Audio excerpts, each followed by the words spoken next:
لبیک یا حسین، لبیک یا حسین، لبیک یا حسین، لبیک یا حسین، لبیک یا حسین، لبیک یا حسین. لا حول ولا قوة إلا بالله العلي العظيم. أعوذ بالله من الشيطان الرجيم. بسم الله الرحمن الرحيم. الحمد لله رب العالمين.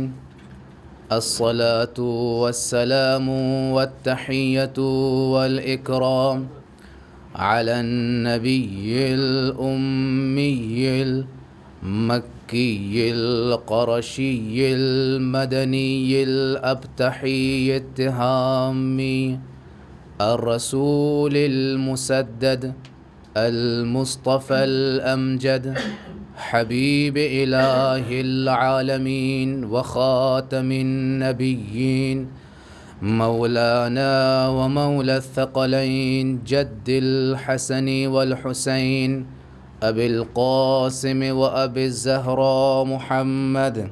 اللهم صل على محمد وآل محمد وعلى أهل بيته الطيبين الطاهرين المعصومين المظلومين، لا سيما بقية الله في الأرضين.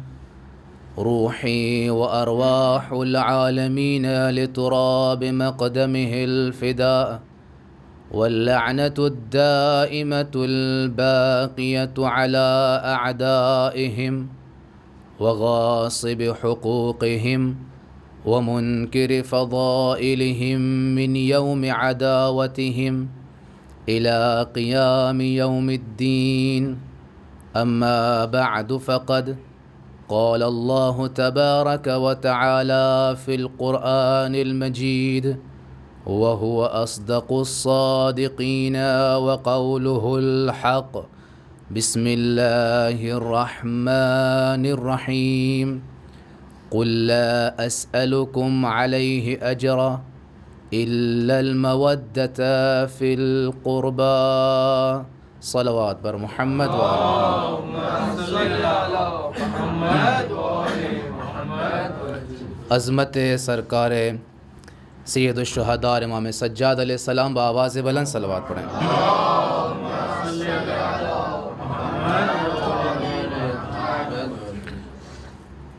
عزیزان گرامی،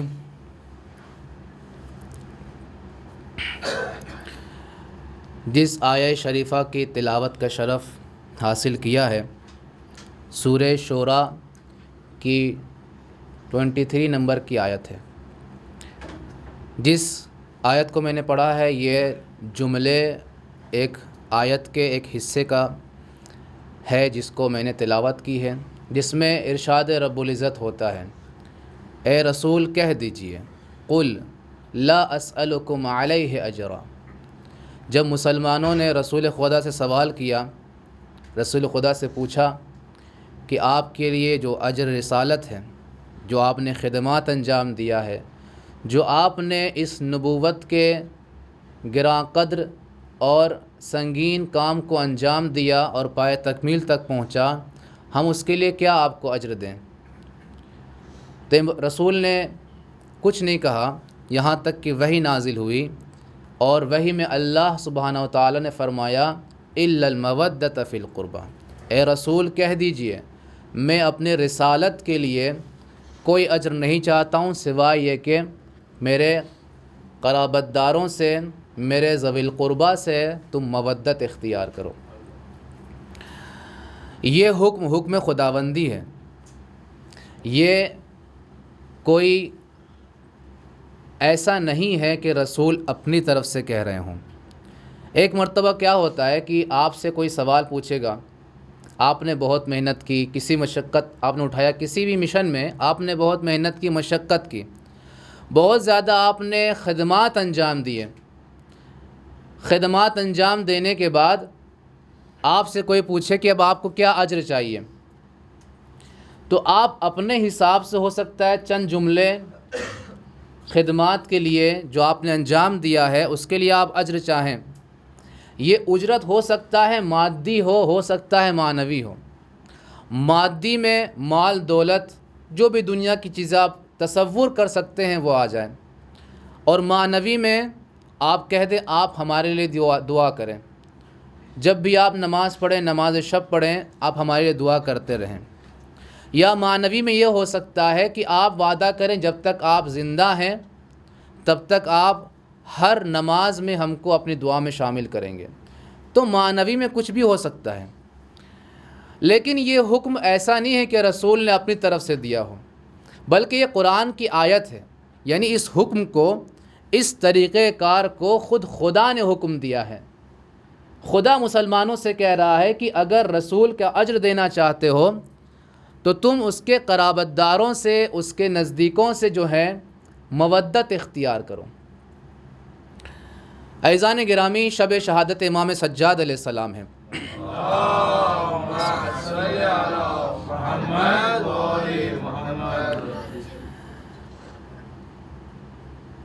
امام سجاد علیہ السلام بھی اسی نسل میں سے ہیں جو نسل اطہار اور نسل مطہر ہے، اسی ذوی القربہ میں شامل ہیں.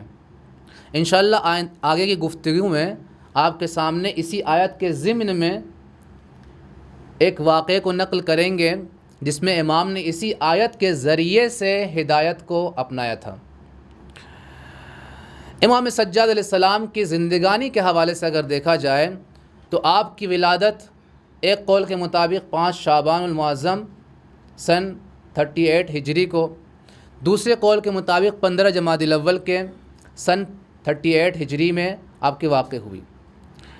اسی طرح سے آپ کی شہادت کے حوالے سے مختلف اقوال ہیں، 12 محرم، 18 محرم، اور ایک روایت کے مطابق جو مشہور روایت ہے جو آج کی شب یعنی شب 25 محرم الحرام سن 95 ہجری قمری آپ کی شہادت واقع ہوئی.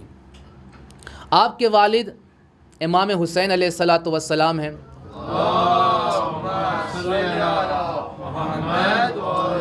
اور آپ کے والدہ شہر بانو ہیں، جن کے بارے میں روایتوں میں ملتا ہے کہ جس وقت امام سجاد بے دنیا آئے تھے اسی وقت ان کی والدہ کا انتقال ہو گیا تھا.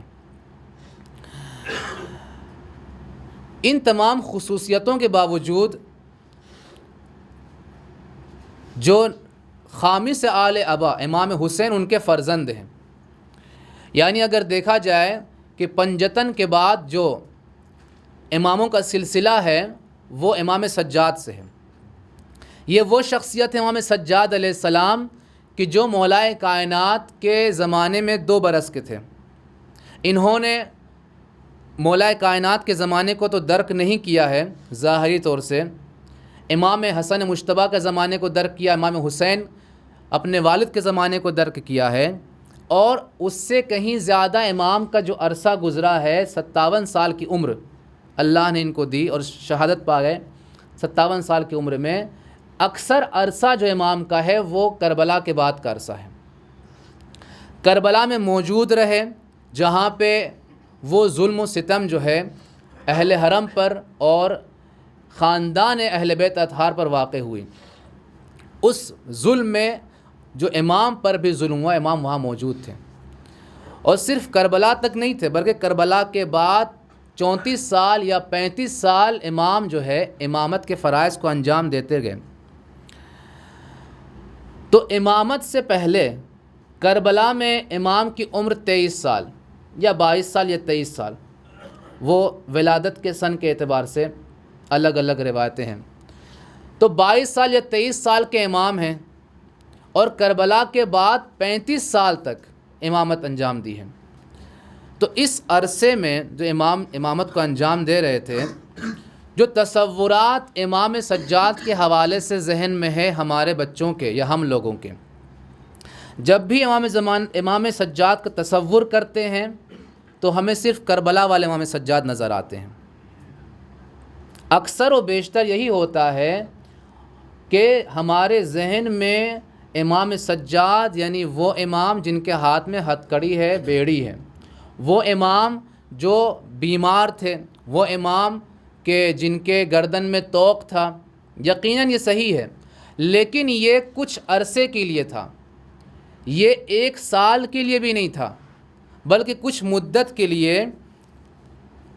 بیماری تو کربلا کے میدان میں اور کوفے میں، پھر شام میں بھی کچھ بیماری کی حالت تھی، لیکن بہت زیادہ نہیں تھی، تو وہ عرصہ جو بیمار تھے وہ بہت مختصر عرصہ ہے، اتنا مختصر ہے کہ شاید شمار بھی نہیں ہوگا۔ ہم لوگ بھی عام دنوں میں بیمار پڑ جاتے ہیں، کبھی 1 ہفتے کے لیے بیمار ہو گئے، کبھی کچھ لوگ 1 مہینے کے لیے بیمار ہو گئے، تو یہ 1 مہینے کی بیماری اور امام کی 35 سال امامت، کیوں ایسا ہے کہ یہ بیماری اتنی غالب آ گئی ہے؟ اور ہم جو 35 سال امامت ہے امام کی، اور امام کے جو خدمات ہیں، امام کے جو شیعت کو آگے بڑھانے میں، مسلمانوں کو آگے بڑھانے میں جو امام نے خدمات انجام دیا ہے، اس کو نظر انداز کر دیتے ہیں، یا یوں سمجھ لیجئے نظر انداز نہیں کرتے ہیں، ہمارے ذہنوں میں یہ بات نہیں آتی ہے۔ شاید اس کی ایک وجہ یہ ہوگی کہ مظلومیت امام کو ہم نے زیادہ اس کو ظاہر کرنے کی کوشش کی ہے، لیکن جو امام کی خدمات ہیں اس کو اپنے زندگی میں اور دوسروں کو بتانے میں زیادہ ہم نے کوشش نہیں کی ہے، یا ہم کو ہو سکتا ہے وہ خدمات نظر نہ آئی ہوں۔ لہٰذا آج کی گفتگو میں امام سجاد کے حوالے سے ان کا جو زندگی میں جو واقع کربلا کے بعد جو طریقہ کار تھا، اس کو آپ کے سامنے پیش کرنے کی کوشش کریں گے۔ ایک صلوات پڑھے بآواز بلند بر محمد وعلی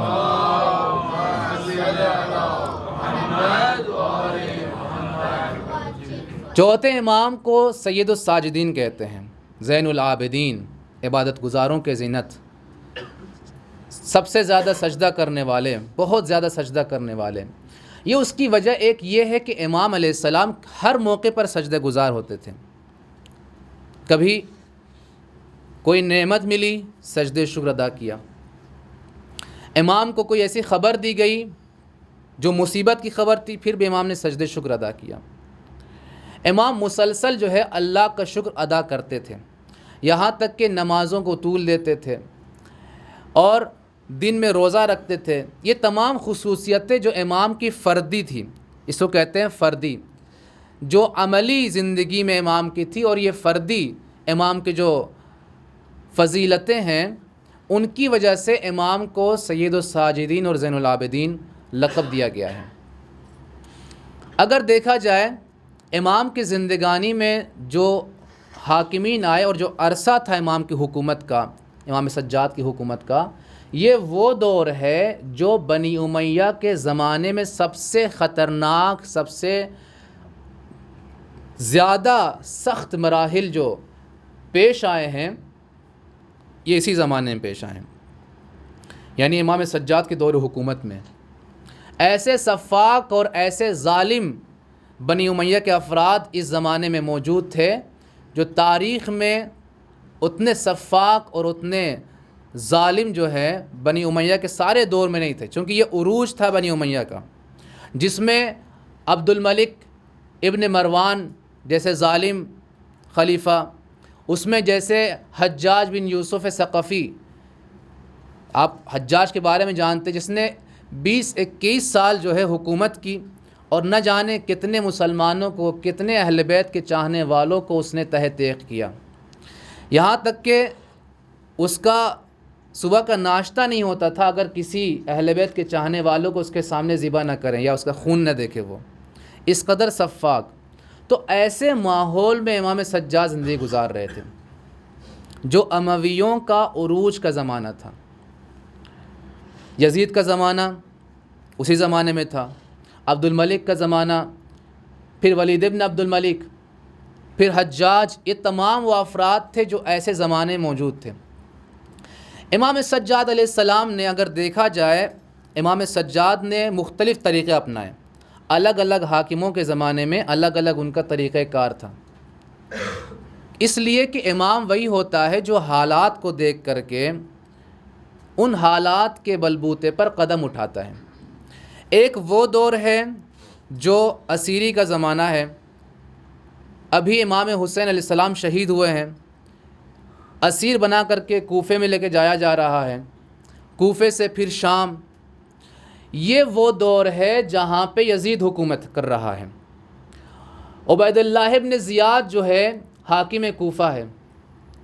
اس دور میں امام نے شجاعانہ طریقے سے، ظاہری طریقے سے ظالم کے سامنے ڈٹ کے کھڑے ہو کر کے آنکھ میں آنکھ ملا کر کے ظالم کو رسوا کیا ہے، آپ دیکھ لیجئے۔ لیکن طریقہ کار الگ ہے امام کا۔ جو امام دربار ابن زیاد میں گفتگو کر رہے ہیں، جو امام کوفے والوں کے سامنے گفتگو کر رہے ہیں اور شام والوں کے سامنے گفتگو کر رہے ہیں، دونوں گفتگو میں فرق ہے۔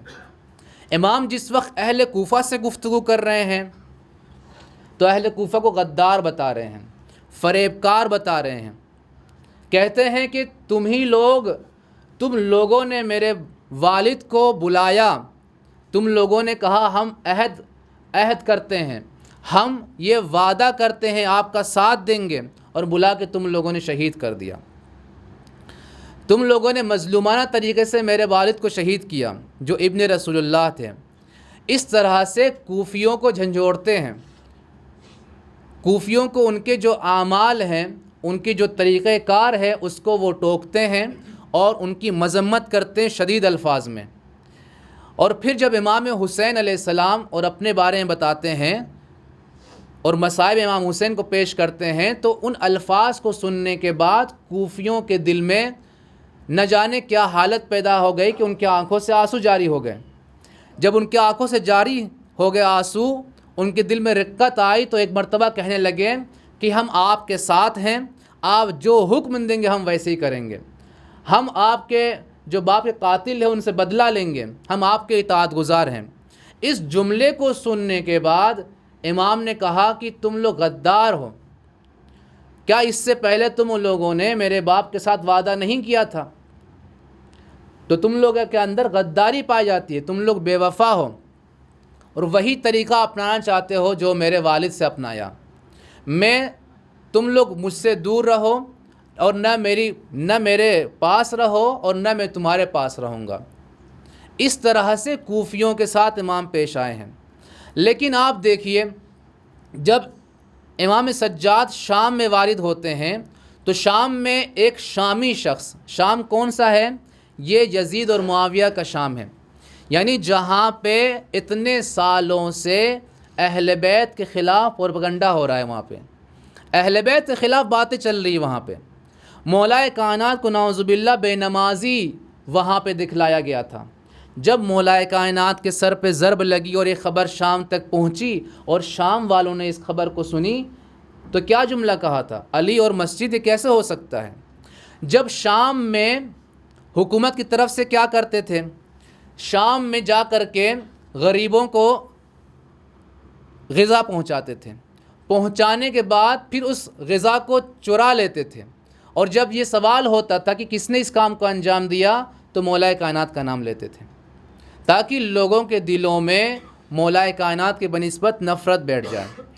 تو اس جہالت کی وجہ سے جو اہل بیت کے سلسلے سے رکھا گیا تھا، اس جہالت کی وجہ سے وہاں کا ماحول اور کوفے کے ماحول سے الگ تھا، لہٰذا امام وہاں گفتگو بدل رہے ہیں۔ ایک شامی جب امام کی خدمت میں آتا ہے، جب یہ اسیر بنا کر کے شام لایا گیا امام سجاد کو اور اسیران کربلا کو، تو ایک شامی کہتا ہے اللہ کا شکر، الحمدللہ الذی قتلکم، اللہ کا شکر اللہ نے تم لوگوں کو قتل کیا، تم لوگوں کو شکست دی، تم لوگوں کو رسوا کیا اور امیر کو یعنی یزید کو کامیاب بنایا۔ جیسے ہی امام نے یہ جملے سنے، امام نے بس اس سے سوال پوچھا، یہ بتاؤ کہ تم نے قرآن پڑھا ہے کہ نہیں پڑھا ہے؟ اس نے کہا ہاں قرآن پڑھا ہے۔ امام نے کہا اگر قرآن پڑھا ہے، تم نے یہ آیت پڑھی ہے بسم اللہ الرحمن الرحیم قل لا اسألکم علیہ اجرا الا المودۃ فی القربى، کہ رسول کہہ دیجئے ہم تم سے کوئی اجر رسالت نہیں چاہتے ہیں سوائے اس کے کہ تم قرابت داروں سے مودت کے ساتھ پیش آؤ۔ اس نے کہا ہاں پڑھی ہے۔ کہا یہاں قرابت دار سے مراد ہم ہی لوگ ہیں۔ پھر امام نے کہا کیا تم نے قرآن کی اس آیت کو پڑھی ہے؟ وَآتِ ذَا الْقُرْبَى حَقَّهُ، یعنی قرابت داروں کو ان کا حق دے دو۔ کہا ہاں پڑھی ہے۔ امام نے کہا یہاں پہ بھی ذوی القربیٰ سے مراد ہم لوگ ہیں۔ پھر امام نے تیسری آیت سنائی، کہا وَاعْلَمُوا أَنَّمَا غَنِمْتُم مِّن شَيْءٍ،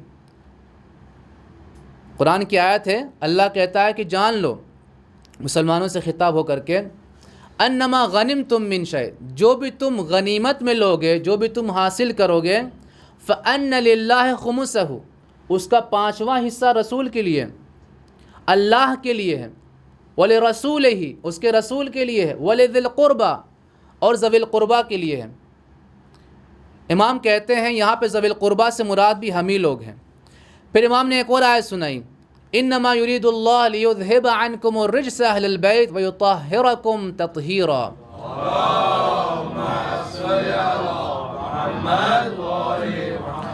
امام نے فرمایا اس آیت میں اہل بیت سے مراد بھی ہم ہیں، یعنی اللہ کا ارادہ یہ ہے کہ آپ اہل بیت سے ہر طریقے کے رجس کو دور کرے اور آپ کو ایسا پاک و پاکیزہ رکھے جیسا پاکیزہ رکھنے کا حق ہے۔ تو یہاں پہ اہل بیت سے مراد بھی ہم ہیں۔ ان تمام قرآن کی آیتوں کو امام نے وہاں پہ کسی حدیث کا حوالہ نہیں دیا، وہاں پہ امام نے کسی تاریخی واقعے کا حوالہ نہیں دیا، وہاں پہ صرف اور صرف امام نے ان آیتوں کو پڑھا قرآن مجید کی جس میں فضیلت اہل بیت تھی، جس میں اہل بیت اور رسول کے ذوی القربیٰ کا ذکر تھا۔ تو ان آیتوں کو سننے کے بعد وہ سوال پوچھتا ہے کیا تم قسم کے ساتھ کہہ سکتے ہو کہ تم ہی مصداق آیات ہو؟ امام علیہ السلام نے فرمایا خدائے قسم بغیر کسی شک و شبہ کے ہم ہی وہ ہیں، اور یہ حق ہمیں ہمارے جد رسول خدا سے حاصل ہے۔ جیسے ہی ان الفاظ کو اس شامی شخص نے، جس نے اہل بیت کے بارے میں جانتا تو تھا لیکن اس کو یہ بتلایا گیا تھا کہ یہ معاویہ جو ہے اہل بیت رسول، یعنی معاویہ اہل بیت رسول یعنی یزید، کیوں؟ چونکہ معاویہ کہتے تھے کاتبان وحی میں سے شامل ہیں۔ جب قرآن کی آیت نازل ہوئی تھی کہ رسول کی جو ازواج ہیں امہات المومنین ہیں، رسول کی جو ازواج ہیں، رسول کی جو بیویاں ہیں وہ امہات المومنین ہیں، مومنین کی مائیں ہیں۔ کس سلسلے سے؟ اذان ہو رہی، اللہ اکبر اللہ اکبر اللہ اکبر۔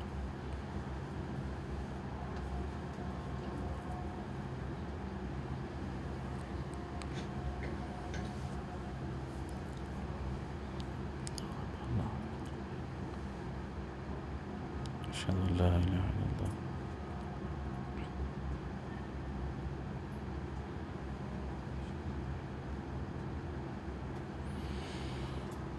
اشہد ان لا الہ الا اللہ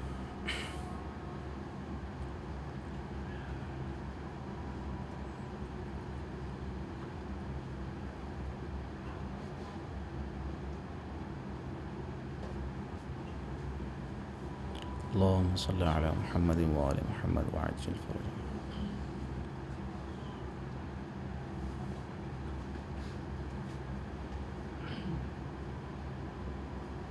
اللهم صل على محمد وآل محمد وعجل فرجهم۔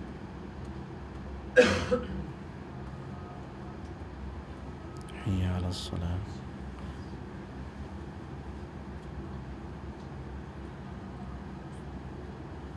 حي على الصلاة۔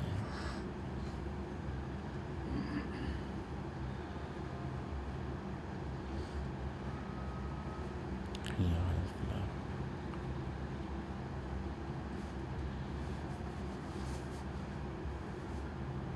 حي على الفلاح۔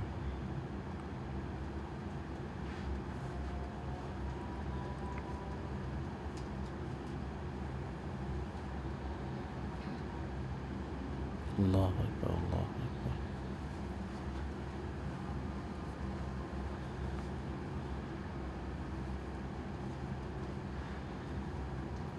لا الہ الا اللہ۔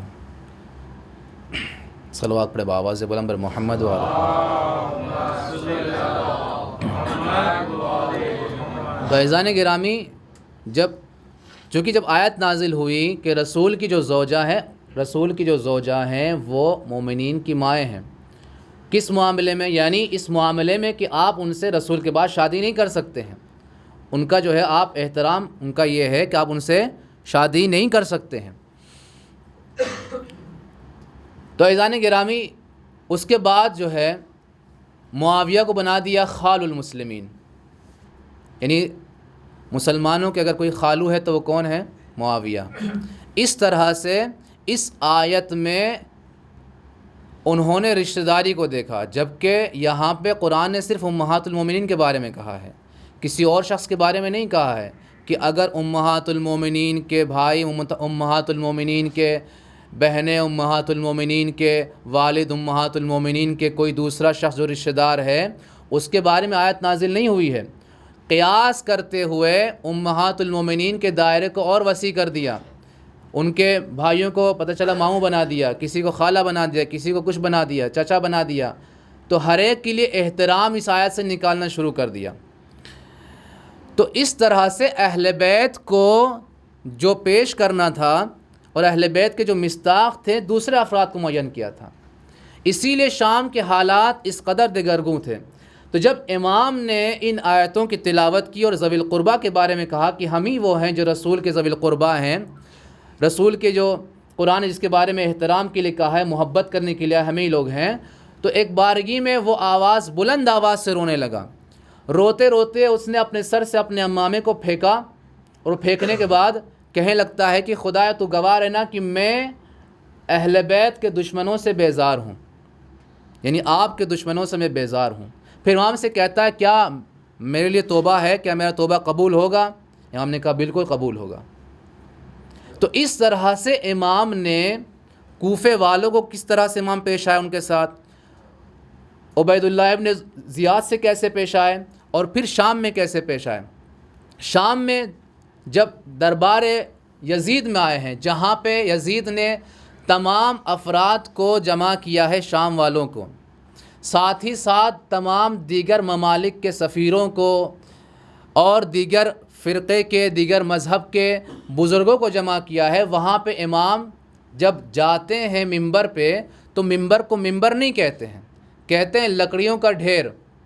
جب ایک خطیب، ایک تقریر کرنے والا جب ممبر پہ جاتا ہے اور یزید کی طرف سے جاتا ہے، چونکہ یہ لوگ درباری علماء کہلاتے تھے، ان کا کام یہ تھا کہ فضائل اہل بیت کو چھپائیں اور فضائل دشمنان اہل بیت کو اجاگر کریں، فضائل ان کے لیے بنائیں، حدیثیں گڑھتے تھے فضیلتوں کی اور ان کو بیان کرتے تھے۔ تو جب خطیب ممبر پہ گیا تو امام نے کہا یا ایھا الخاطب، اے خطاب کرنے والے۔ امام نے خطیب کا لفظ بھی استعمال نہیں کیا، خطیب استعمال ہوتا ہے، کہتے ہیں اس مجلس کو خطاب فرمائیں گے خطیب اکبر، خطیب فلاں، تو خطیب کہتے ہیں مقرر کو، تقریر کرنے والے کو، مجلس پڑھنے والوں کہتے ہیں خطیب۔ لیکن امام نے نہیں کہا یا ایھا الخطیب، امام نے کہا یا ایھا الخاطب، یعنی یہیں سے امام نے بتا دیا تم خطیب نہیں ہو، تم گفتگو تو کر سکتے ہو لیکن خطابت نہیں کر سکتے ہو۔ خطیب ایک مرتبہ ہے جو اس ممبر پہ صحیح سے بیٹھے گا اور اس ممبر سے حق بیانی کرے گا تو وہی خطیب ہے، ورنہ وہ خطیب نہیں ہے، خاطب ہے۔ امام نے کہا تم نے مخلوق کو خوش کرنے کے لیے اللہ کی رضا کو تم نے مخلوق کو خوش کرنے کے لیے اللہ کی ناراضگی کو مول لے لیا ہے، تم نے اللہ کو ناراض کیا تاکہ مخلوق خوش ہو جائے۔ اس طرح سے امام نے کہا کہ تم نے جو بیانات یہاں پہ کیے ہیں، جن نے جو باتیں انجام دی ہیں، یہاں پہ بیان کیا ہے، وہ ساری باتیں یعنی باطل پہ تھیں۔ اس طرح سے امام نے اس کو رسوا کیا اور بتا دیا کہ یہ ممبر، اس ممبر سے جب حق بیانی ہوگی تو ہی وہ ممبر ہے۔ اس لیے امام نے کہا اس لکڑیوں کے ڈھیر پہ کیا مجھے اجازت ہے؟ تو یزید اجازت نہیں دے رہا تھا، کیونکہ یزید کو معلوم تھا اگر یہ جائیں گے تو ان کے ایک بیان سے انقلاب آ سکتا ہے، اور وہی ہوا۔ لیکن جب لوگوں کا پریشر دیکھا، لوگوں کی طرف سے بار بار یہ درخواست ہوئی کہ نہیں ان کو اجازت دیا جائے، بعض لوگوں نے خیال کیا کہ یہ اسیر ہیں، کیا بولیں گے، یہ جو ہے بیمار لگتے ہیں، یہ کیا بولیں گے، کیا بول پائیں گے۔ لیکن جب امام ممبر پر گئے اور ممبر پر جانے کو جب خطبہ دینا شروع کیا تو خطبے سے اس قدر انقلاب آنا شروع ہو گیا کہ لوگ گریہ کرنے لگے. وہاں پہ لوگوں نے سوال پوچھنا شروع کیا کہ آخر تم نے کیوں ان کے ساتھ ایسا برتاؤ کیا؟ تو وہاں یزید اپنا پلہ جھاڑنے لگا، میں نے نہیں کیا ہے، یہ عبید اللہ ابن زیاد نے کیا تھا، میں نے ایسا حکم نہیں دیا تھا. بہرحال امام نے اس ماحول میں دوسری طرح خطبہ دیا، اپنے کو پہچنوایا، اور جب پہچنوایا تو امام نے شروع کیا جناب ابراہیم علیہ السلام سے. انا ابن مکہ و صفا، میں مکے اور صفا کے بیٹا ہوں، یعنی جناب ابراہیم کا زمانہ، یعنی میں جناب ابراہیم کا وارث ہوں. میں زمزم و صفا کا وارث ہوں. جناب اسماعیل کا تذکرہ کیا، چونکہ جناب اسماعیل کے ایڑیوں سے جو ہے یہ آب زمزم جو ہے چشمہ اس کا ابھرا تھا. تو اس طرح سے اپنے خاندان کو جناب ابراہیم سے لے کر کے رسول خدا سے متصل کر کے پھر مولائے کائنات کی فضیلتیں بیان کی. پھر آخر میں جو تمام فضیلتیں بیان کر دی اپنی رسول خدا کی، اپنے جو رشتہ داری رسول خدا سے ہے، مولائے کائنات سے ہے، امام حسین سے ہے. پھر ایک بارگی میں امام نے تذکرہ شروع کیا، میں تو فاطمہ زہرا کا بیٹا ہوں، میں تو اس کا بیٹا ہوں جس کو کربلا میں تنہا شہید کر دیا، بھوکا پیاسا شہید کر دیا. تو اس طرح سے انقلاب آ گیا، اور وہاں پہ جو یزید کا جو مقصد تھا وہ مقصد پورا نہیں ہو پایا. اسی لیے یزید مجبور ہوا. یزید نے جو وہاں پر جناب زینب اور اہل حرم کو اجازت دی عزاداری کرنے کی، یہ مجبوری کی وجہ سے تھی. یہ ایسا کوئی اس کے دل میں ایسا نہیں کہ کوئی غم و ہم ہو، نہیں، بلکہ یہ مجبوری تھی اس کی جو اس نے اجازت دے دی. اگر اجازت نہ دیتا تو وہیں انقلاب آ جاتا، ہو سکتا تھا وہیں پہ یزید کو قتل کر دیتے. تو کبھی کبھی ایک خطبے سے انقلاب آ سکتا ہے، لیکن اس خطبے کو دینے والا بھی سید سجاد ہونا چاہیے. تو عزیزان گرامی، لیکن امام کا طریقہ کار دیکھیے. اس کے بعد جب امام واقع کربلا کے بعد مدینے آتے ہیں تو سن 63 ہجری 61 ہجری میں کربلا واقع ہوئی، 63 ہجری میں مدینے میں قیام ہوا، جس کو قیام حرہ کہتے ہیں. قیام حرہ میں جو حنظلہ جو غسیل الملائکہ ہیں ان کے بیٹے اس کے رہبر تھے حرہ کے قیام کے. حرہ کے قیام میں جو لیڈرنگ تھی وہ حنظلہ کے بیٹے، حنظلہ کون ہے؟ غسیل الملائکہ جن کا لقب ہے، جو کسی جنگ میں وہ ابھی نئی شادی ہوئی تھی اور ابھی انہوں نے غسل بھی نہیں کیا تھا اور میدان میں جنگ کرنے کے لیے گئے تھے اور شہید ہو گئے تھے. تو اللہ نے کہا فرشتے ان کو غسل کر دے رہے ہیں، اسی لیے ان کا نام پڑ گیا غسیل الملائکہ، ملائکہ ان کو غسل دے رہے ہیں. تو ان کے بیٹے نے اس قیام کی رہبری کو سنبھالا، قیام حرہ، جس میں آپ لوگوں نے پتہ ہوگا کہ یزید نے مدینے میں جب حملہ کیا تو نہ جانے کتنے لوگوں کو قتل کیا، کتنی لڑکیوں پہ تجاوز کیا، خانہ رسول خدا کے روزے پر گھوڑے باندھے گئے، خون خرابہ کیا. وہ قیام حرہ ہے. اس قیام میں امام مدینے کے باہر ہیں اپنے گھر والوں کے ساتھ. اس قیام میں امام شامل نہیں ہیں، اس لیے کہ یہ قیام جو ہے جس کی لیڈرنگ حنظلہ کے بیٹے کے ہاتھ میں ہے، جو افراد قیام کر رہے ہیں یقیناً امویوں سے، یزیدیوں سے تنگ آ گئے ہیں، ان کے اندر بیداری پیدا ہو گئی واقع کربلا کے بعد. لیکن امام سجاد سے کوئی مشورہ نہیں لیا ان لوگوں نے. امام سجاد سے اپنے قیام کے حوالے سے نہ مشورہ لیا، نہ ان کو بتایا، بلکہ خود ہی جو ہے امویوں کے خلاف، یزیدیوں کے خلاف کھڑے ہو گئے. تقریباً 1000 لوگ. جب یہ خبر یزید کو پہنچی تو یزید نے مسلم بن عقبہ کو، جس کی عمر بہت زیادہ تھی، جنگ جمل میں اس کی آنکھ جو ہے چلی گئی تھی مولائے کائنات سے جنگ کرتے ہوئے. ایسے شخص کو جو پکا شامی تھا، پکا یزیدی تھا، اس شخص کو بھیجا مقابلہ کرنے کے لیے. اسی مدینے میں آپ لوگوں نے سنا ہوگا کہ امام سجاد نے مروان کے گھر والوں کو پناہ دی تھی. مروان، وہی مروان کہ جب امام حسین ولید کے دربار میں گئے تھے اور یزید کے بیعت کا مطالبہ ہوا تھا تو مروان نے کہا تھا ان کو اگر ابھی چھوڑ دیا تو یہ جو ہے تمہارے خلاف اٹھ جائیں گے، ابھی بہترین موقع ہے، حسین کو یہیں ختم کر دو. جو وہاں پہ امام حسین نے آواز بلند کی اور پھر وہاں پہ باقی بنی ہاشم کے لوگ آ کر کے وہ معاملہ ختم ہو گیا، اور پھر امام حسین کربلا کے لیے چلے تھے 28 رجب کو. تو بہرحال وہی مروان کے گھر والوں کو، جب مروان نے امام سجاد سے کہا کہ میرے گھر والوں کو آپ دیکھ لیجئے، جب قیام ہوا تھا 3 دن تک وہاں پہ حملہ ہو رہا تھا، تو امام نے اس کے گھر والوں کو پناہ دی۔ یعنی امام اپنی سیرت بتا رہے تھے کہ ہم اہل بیت کی سیرت کیا ہے۔ ہم اہل بیت کی سیرت یہ ہے کہ اگر کوئی ہم سے پناہ مانگتا ہے تو ہم اس کو پناہ بھی دیتے ہیں۔ امام نے کہا جس تلوار سے، مشہور روایت ہے، جس تلوار سے، جس خنجر سے میرے بابا کے گلے کو ذبح کیا گیا، اگر اس خنجر کو میرے پاس امانت میں دیا جائے تو میں اس امانت کو صحیح و سالم اس کے دینے والے کو واپس کروں گا۔ یعنی امام بتلانا چاہتے ہیں ہمارے اندر جو صفات علیاء ہیں وہ کسی کے دشمنی کی وجہ سے ہم اس کو تبدیلی نہیں کرتے ہیں۔ کوئی ہم سے پناہ مانگتا ہے اس کو ہم پناہ دیتے ہیں۔ اسی لیے اس واقعے میں تفصیل میں نہیں جاؤں گا، لیکن اس واقعے میں امام شامل نہیں ہیں، اور یزید کی طرف سے امام واقع کربلا کے بعد بعض روایتوں کے مطابق مدینہ کے باہر آتے تھے اور وہیں پہ امام نے ایک ڈیرا ڈال دیا تھا اور خیمہ ڈال کر کے وہیں پہ نماز اور عبادت میں مصروف رہتے تھے۔ چونکہ حالات ایسے تھے، ان حالات کی وجہ سے جو ہے اس طرح سے پیش آئے تھے۔ قیام توابین اس کے بعد پیش آیا۔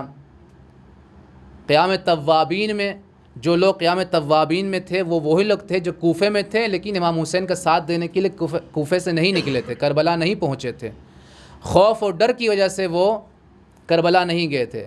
تو جب ان کو احساس ہوا تو انہوں نے قیام کیا، لیکن انہوں نے بھی تاریخ میں نہیں ملتا ہے کہ امام سجاد سے رابطہ کیا یا امام سجاد سے کوئی اجازت لی، بلکہ ان کا مقصد یہ تھا کہ ہم دشمنان اہل بیت کے ساتھ مقابلہ کریں گے، اگر ہم اس میں شہید ہو گئے تو اہل بیت کی راہ میں ان کی حمایت میں شہید ہوئے ہیں، لیکن اگر کامیاب ہو گئے تو اس حکومت کو اس کے اہل یعنی اہل بیت کے حوالے کریں گے۔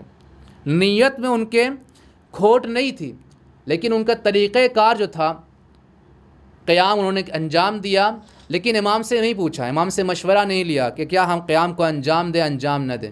پھر اس وقت قیام مختار ہیں، یہ تمام وہ قیام ہیں جو سن 61 ہجری کے بعد سے لے کر کے سن 64 ہجری تک وقوع میں پائے ہیں، قیام مختار انجام پایا۔ تو ان تمام قیاموں میں اگر دیکھا جائے امام سجاد علیہ السلام کنارہ کش ہیں، چونکہ امام سجاد کو اس ماحول میں جہاں پہ امویوں کے عروج کا ماحول ہے، شیعوں کو بچانا ہے۔ جس زمانے میں جبر یعنی ہم مجبور ہیں، اللہ نے ہم کو ایسے ہی پیدا کیا ہے، اللہ یہ چاہتا ہے۔ جب یزید خلیفہ بنا تھا تو خود ام المومنین یعنی رسول کی زوجہ جن کو کہتے ہیں ام المومنین عائشہ، اس نے خود اعتراض کیا کہ تم نے کیسے یزید کو بنا لیا خلیفہ؟ تو اس نے کہا اللہ کا قضا ہے، اللہ چاہتا تھا کہ یزید کو بنا لو اس لیے میں نے بنا دیا۔ یعنی اس طرح سے معاویہ نے جو ہے جواب دیا کہ ہم تو بس وہی کر رہے ہیں جو اللہ چاہ رہا ہے۔ آپ اگر دیکھیں گے عبید اللہ ابن زیاد نے بھی اس طرح سے پیش کیا تھا دربار میں کہ دیکھا کہ تمہارے باپ کے ساتھ اللہ نے کیا کیا، یعنی امام حسین کے ساتھ، تمہارے بھائیوں کے ساتھ اللہ نے کیا کیا۔ تو جناب زینب نے کہا ما رأیت الا جمیلا، ہم نے تو خوبصورتی کے علاوہ کچھ نہیں دیکھا۔ یا امام سجاد علیہ السلام کے سامنے جب یہ پیش کیا تو امام نے کہا کہ یہ لوگوں نے قتل کیا ہے، اللہ نے قتل نہیں کیا ہے۔ تو یہ جبر جو ہے، اس جبر کو اپنے اعمال کو انجام دینے کے لیے جبر کا سہارا لے رہے تھے۔ امام نے ایسے افراد سے مقابلہ کیا، ایسے عقیدے سے مقابلہ کیا۔ اس کی زمانے میں کچھ غالی لوگ تھے جو اہل بیت کی محبت میں غلو کرتے تھے امام سجاد کے زمانے میں، اور یہ آگے جا کر کے دیگر اماموں کے زمانے بھی غلو کرنے والے موجود تھے۔ امام نے ان سے مقابلہ کیا۔ اس کے علاوہ کچھ ایسے افراد تھے جو ظاہر میں صرف اور صرف عبادت خدا کرتے تھے اور دنیا سے کنارہ کش تھے۔ ان کو اس سے مطلب نہیں تھا کہ کہاں ظلم ہو رہا ہے، کہاں ظلم نہیں ہو رہا ہے، کس کا حق دیا جا رہا ہے، نہیں دیا جا رہا ہے۔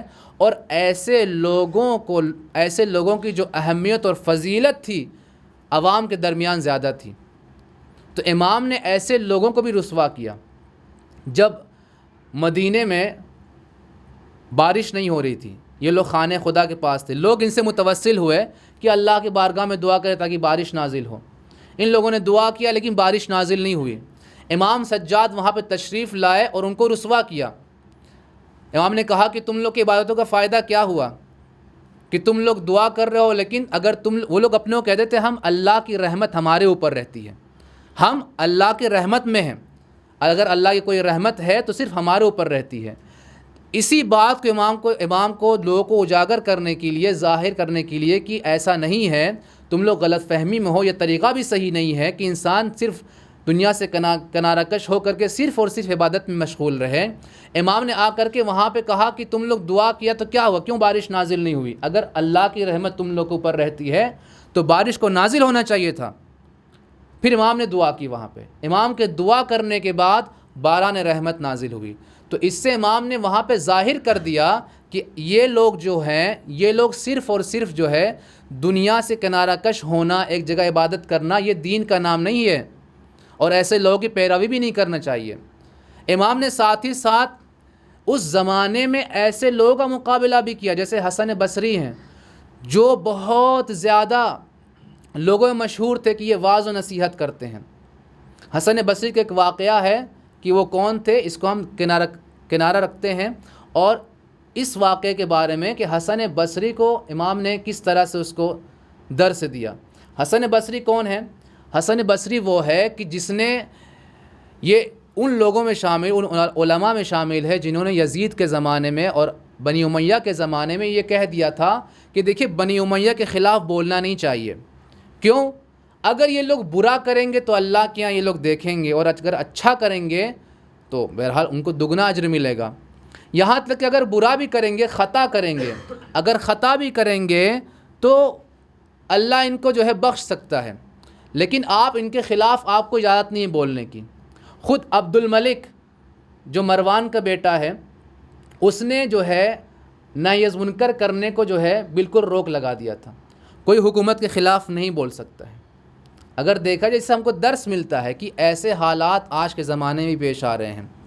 حکومت ساری کوشش یہ کر رہی ہے کسی نہ کسی طریقے سے ایسے قانون لے کر کے آئے جو قانون کے تحت آپ کے خلاف قدم اٹھائے، اور آپ اس قانون کو دیکھتے ہوئے کہتے ہیں قانون ہے، کیا کر سکتے ہیں۔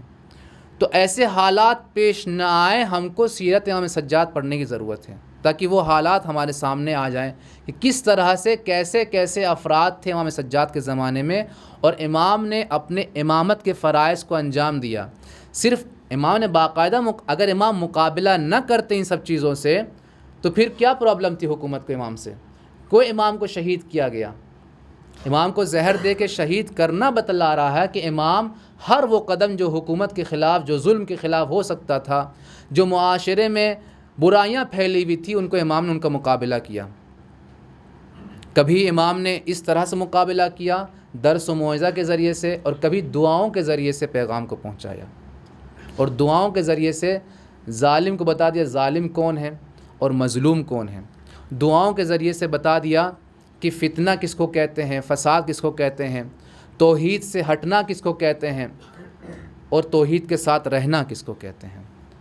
عزیزان گرامی، ہماری گفتگو طویل ہو گئی، بس شب شہادت امام سجاد علیہ السلام ہے، وہی امام کہ جو واقعے کربلا کے بعد بعض روایتوں کے مطابق 40 سال امام، قریب 40 سال 35 سال تک جو ہے امام روتے رہے، مختلف موقع پر امام گریہ کرتے رہے۔ جب بھی امام پانی کو دیکھتے تھے تو بے ساختہ ان کے بابا کے پیاسے ہونٹ نظر آتے تھے۔ جب کبھی کھانا ان کے سامنے رکھا جاتا تھا، بے اختیار آنکھوں سے آنسو نکلتے تھے، اس لیے کہ امام حسین کو بھوکا پیاسا شہید کیا گیا۔ جب کبھی باہر نکلتے تھے اور بازار میں جاتے تھے اور کسی کسائی کو دیکھتے تھے کسی جانور کو ذبح کرنے کے لیے کہ جا رہا ہے، تو امام اس سے پوچھتے تھے کہ کیا تم نے اس جانور کو پانی پلایا؟ تو وہ تعجب میں کہتا تھا مولا، ہمارا دستور ہے کہ ہم کسی جانور کو پیاسا ذبح نہیں کرتے ہیں۔ جیسے امام یہ جملات سنتے تھے، امام گریہ کرتے تھے اور کہتے تھے فرزند رسول کو، میرے بابا کو لیکن ایسا ذبح کیا گیا جیسے جانوروں کو ذبح کرنے کا بھی حکم نہیں دیا شریعت نے، میرے بابا کو بھوکا پیاسا شہید کیا گیا۔ امام ہر موقع پر گریہ کرتے تھے، اتنا گریہ کرتے تھے کہ اعتراض کیا ان کے غلام میں سے کسی غلام نے کہا مولا کتنا گریہ کریں گے؟ کہا تم نے انصاف نہ کیا۔ یعقوب اللہ کے نبی تھے، ان کے 12 بیٹے تھے، ایک بیٹا جناب یوسف نظروں سے اوجھل ہو گیا۔ جناب یوسف ان کو علم تھا کہ میرا بیٹا زندہ ہے، لیکن بیٹے کے فراق میں اس قدر گریہ کیا کہ آنکھیں اندھی ہو گئیں، دن رات گریہ کرتے تھے۔ تم نے انصاف نہ کیا، لیکن میرے نظروں کے سامنے میرے بابا کو، میرے چاچا کو، میرے بھانجوں بھتیجوں کو شہید کیا گیا۔ وہ بھی اس طرح شہید کیا کہ جب امام سجاد مقتل میں آئے، اونٹ سے ان کے پیروں کو ظالم نے باندھا تھا۔ اپنے بابا اور بھتیجوں اور چاچا کے پارا پارا لاشوں کو دیکھ کر کے قریب تھا کہ روح پرواز کر جائے۔ جناب زینب نے کہا بیٹا میں کیا حالت دیکھ رہی ہوں، کیا حالت دیکھ رہی ہوں؟ امام نے کہا اے پھوپھی جان، ارے دیکھیے کہ بیٹا زندہ ہو اور باپ کا لاشا بے گور و کفن زمین پر پڑا ہو، انہوں نے اپنے کشتہ نجس کو دفن کر دیا۔ امام سجاد سے جب بھی پوچھا مولا پر سب سے زیادہ مصائب کہاں پر پڑے؟ الشام، 3 مرتبہ شام کا نام لیا، کہا یہ وہ جگہ تھی جہاں پر ہم کو شام میں جانے سے پہلے بازار کو سجایا گیا، شہر کو سجایا گیا، ہم کو ایسے گلی کوچوں میں پھرایا گیا جیسے ہم کوئی غلام ہے، کوئی روم کے قیدی ہیں۔ ارے زینب کبریٰ، جناب زینب کبریٰ ام کلثوم کے پاس امام حسین کے سر کو رکھا، جیسے ہی نظریں پڑتی ہوں گی داغ تازہ ہو جاتا ہوگا۔ امام کہتے ہیں ہم کو اس گلی سے، اس کوچے سے، اس محلے سے لے کے جایا گیا، اعلان کر دیا کہ یہ وہی لوگ ہیں جن کے باپ داداؤں کو تم نے دیکھا بدر میں، خندق میں ان کے باپ دادا نے تمہارے باپ دادا کو قتل کیا۔ بس اتنا کہنا تھا، گھروں کے چھتوں پر سے کوئی آگ پھینک رہا تھا، کوئی پتھر سے مار رہا تھا۔ امام سجاد کے سر کے امامہ جلنے لگا، ہاتھ بندھے ہوئے تھے، کیسے آگ کو بجھاتے؟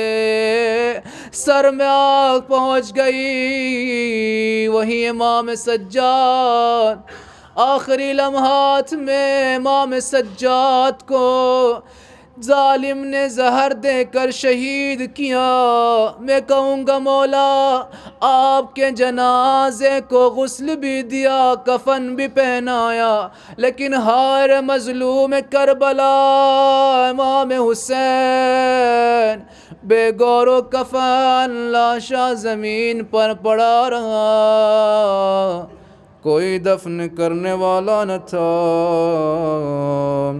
الا لعنت اللہ علی القوم الظالمین وسيعلم الذين ظلموا أي منقلب ينقلبون إنا لله وإنا إليه راجعون۔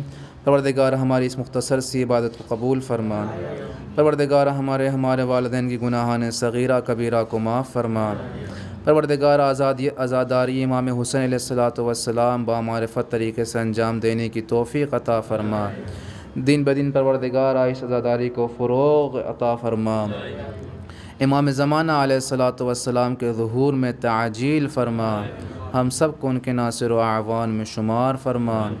ربنا تقبل منا انك انت السمیع العلیم۔ ماتم حسین۔